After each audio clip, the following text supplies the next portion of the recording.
নামাজ শুরু করার আগে তিনটি বাক্য পড়ুন, আল্লাহ তাআলার রহমতের দরজাগুলো আল্লাহ তাআলা খুলে দিবেন। ওই সময় আপনি আল্লাহর কাছে যা চাইবেন আল্লাহ রাব্বুল আলামিন কিন্তু তাই দিবেন। আপনার মনের সকল আশাগুলা আল্লাহ তাআলা পূরণ করে দিবেন।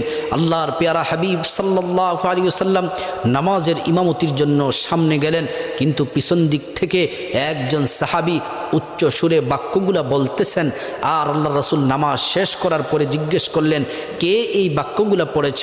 ওই সাহাবী হাত তুললেন।